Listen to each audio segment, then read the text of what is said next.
के नाम, सांसों की माला मेरे गोविंद के नाम। मन मंदिर में राधे श्याम, सांसों की माला मेरे कान्हा के नाम। जय श्री कृष्ण। दोस्तों, आज हम बात करेंगे सांसों के बारे में कि ये सांसें कहाँ से आती हैं, ये क्या करती हैं, ये है क्या चीज़, इसके बारे में हम कैसे जानें।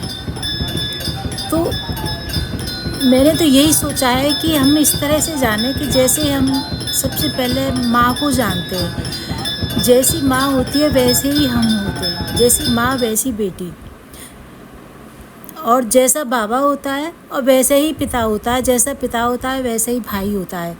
तो फिर जब हम दुनिया बनाने वाला भी ऐसे ही होगा, जैसे बाबा जैसा पिता है तो वैसे ही जिसने हमें बनाया है वो भी तो हमारे जैसा होगा ना।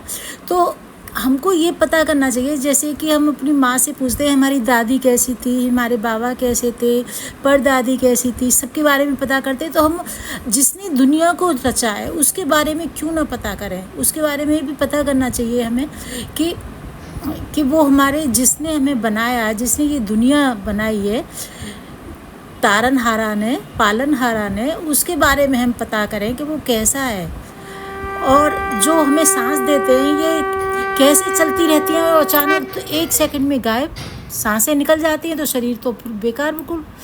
उसे तो जलाने के बाद नहाना पड़ता है, उसे एकदम घर से बाहर निकाल देते हैं, घर में रखते ही नहीं है।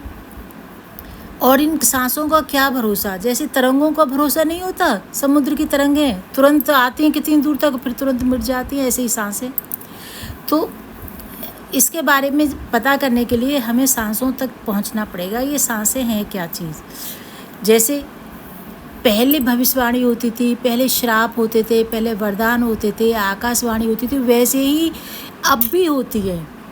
लेकिन इन सब को सुनने के लिए अंतर मन की ज़रूरत होती है, अंतर दृष्टि की ज़रूरत नहीं है, अंतर मन की। क्योंकि सांसें तो अंदर ही होती है ना, इस होठ का काम नहीं, जीभ का काम नहीं, होठों का काम नहीं। इस दुनिया को देखने के लिए तो शरीर की ज़रूरत पड़ती है, लेकिन परमात्मा को देखने के लिए इस शरीर की कोई ज़रूरत नहीं है। मंदिर तक जाने के लिए इस शरीर की ज़रूरत पड़ेगी, सभी काम करने के लिए, घर के खाना बनाने के लिए शरीर की ज़रूरत पड़ेगी, लेकिन परमात्मा को जानने के लिए शरीर की कोई ज़रूरत, सांसों के द्वारा हम जा सकते हैं। तो सांसों में हम जब ही पहचान सकते हैं जब प्रभु का भजन करें हम। गुरुओं की वाणी, भगवान कहते हैं गुरुओं के पास जाओ। गुरु हमें जैसे बताते हैं, वेदों में ये लिखा है, रामायण में ये है, भागवत, जैसा जिसका धर्म है, सभी गुरुओं ने अपने धर्म में वही बातें बताई हैं। तो जब गुरुओं की बात हम सुनेंगे कि प्रभु को जपो, प्रभु का सुमिरन करो, जैसे सबरी को राम जी ने बताया कि नवदा भक्ति के बारे में। अब सबरी को थोड़ी ज्ञानी थी, उसे गुरु ने कह दिया कि राम आएंगे, तो लेकिन वो राम राम जपती रही, जपते जपते ही सांसों में और राम जी को आना पड़ा। क्योंकि जो सांस रूपी आत्मा है, आत्मा ही परमात्मा है। तो हम माला इस तरह से जपे कि हमारी सांसों में हमें आकाशवाणी भी सुनाई दे, भविष्यवाणी भी सुनाई दे, हमें भगवान बात करते हुए भी सुनाई देनी चाहिए। जैसे पहले हम माला लें, माला सिमरें। जब हम माला सिमरेंगे, जब हम मन लगने लगेगा, हम माला सिमरते सिमरते हम सोचेंगे माला से तो टाइम वेस्ट हो रहा है, बिना माला के ही हम अंदर ही अंदर जीभ को तालू से चिपका के, होठ बंद करके, आंखें बंद करके, सांसों ही सांसों में जैसे हम सोचते हैं हमारी माँ कितनी सुंदर है, हमारी माँ कितना अच्छा खाना बनाती थी, हमें कितना अच्छे ध्यान से रखती थी, हमारी माँ कितना प्यार करती थी, इसी तरह से भगवान के बारे में सोचते सोचते उसके नाम को जपें हम। जब उसको नाम को जपने की आदत पड़ेगी तो हम खाना बनाते समय, आटा मलते समय, नहाते समय उसका नाम लगातार जपेंगे।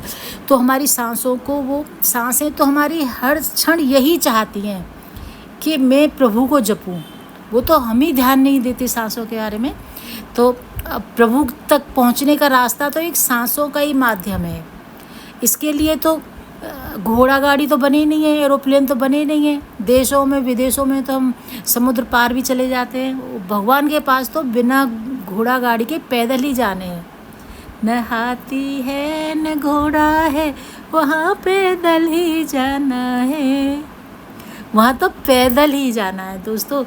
तो जब पैदल ही जाना है और जो हमें साथ में ले जाना है लगेज, वो राम नाम की थैली ले जानी है। और जो हमारी जो ये गुदड़े हमने चिथड़े और ये घर में सजावट रख रखी है, सोना आभूषण, ये सब यहीं छोड़ देने हैं।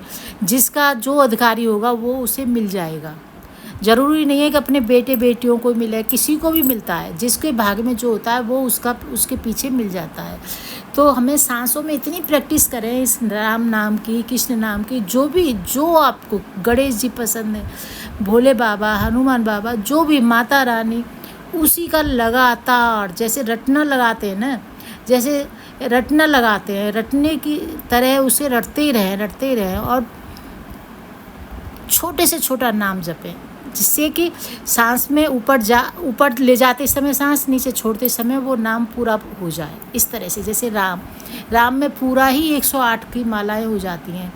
और कोई भी आपको जो पसंद हो, जो माला आपके फ्लो में चल जाए सांस के अंदर, फिर आप काम करते करते जपें। फिर जब आपको नींद आए, नींद आपको लग रहा है कि बहुत गहरी नींद आ रही है और सारे दिन तो आप काम कर रहे हो, बच्चों को पाल रहे हो, लेकिन नींद आने से पहले आप उस माला को जप लें तो आप तो सो जाएंगे। ये शरीर तो मृत अवस्था की तरह पड़ा रहता है, लेकिन सांसों का काम है परमात्मा को भजना, जपना। वो माला जपती रहेंगी।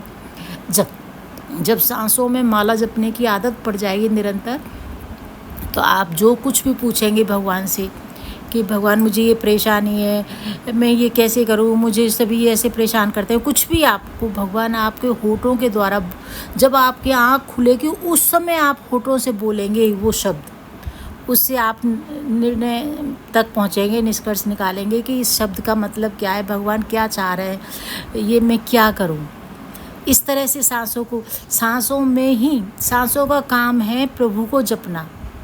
हमारा काम, शरीर का काम तो घर का, गृहस्थी का ये काम करना, अपना नहाना धोना, शरीर तो एक मंदिर तक पहुंचने का माध्यम है, बच्चों को पालना इस दुनिया का, लेकिन सांसों का काम है परमात्मा तक पहुंचाना। सांसों में जब हम राम नाम की ध्वनि गूंजेगी, हमारी राम नाम को जपेंगे, जैसे सुदामा ने जपा, जैसे सबरी ने जपा, उस तरह से हमें भगवान की आकाशवाणी भी सुनाई देगी, भगवान की भविष्यवाणी भी सुनाई देगी। हम जो क्वेश्चन आंसर करेंगे, सवाल पूछेंगे, उसके हमें आंसर भी मिलेंगे और हमें ज़िंदगी जीने में बिल्कुल अमृत जैसी लगेगी कि जैसे कि हाँ, अब हमें कोई दुख नहीं है, क्योंकि हमें हमारी समस्याओं का हल हमारा जो काम है, जिससे हमें सुख मिलता है, जिससे हमें अमृत रस मिलता है, सांसों में माला राम नाम से ही अमृत रस मिलता है।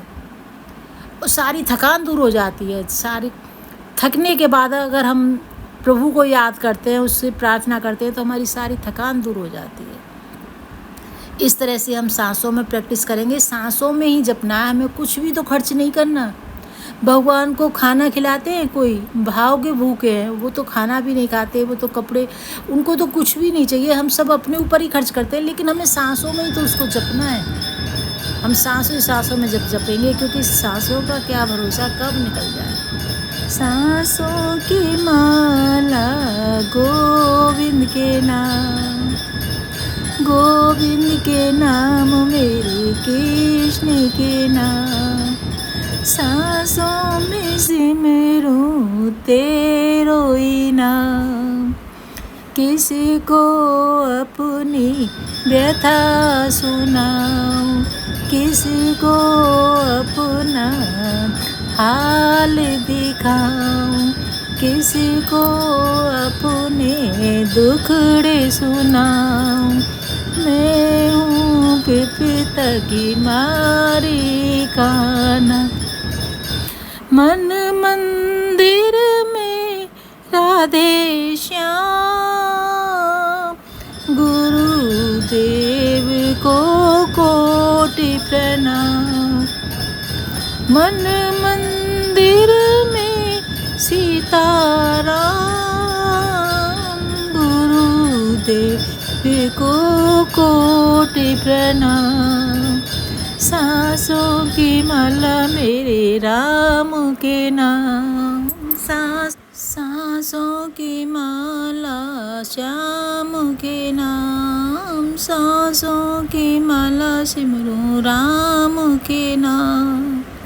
हरदम रोए मेरे ने हरदम रोए मेरे नैना, अब नहीं आए मुझको कहीं चैना, अब नहीं आए कहीं भी चैना, चैन मुझे अब नहीं आठों याम, सांसों की माला सिमरूं तेरे नाम, चैन नहीं मुझे आठों याम, गुरुदेव को कोट प्रणाम, मन मंदिर में राधे श्याम, मन मंदिर में सीताराम,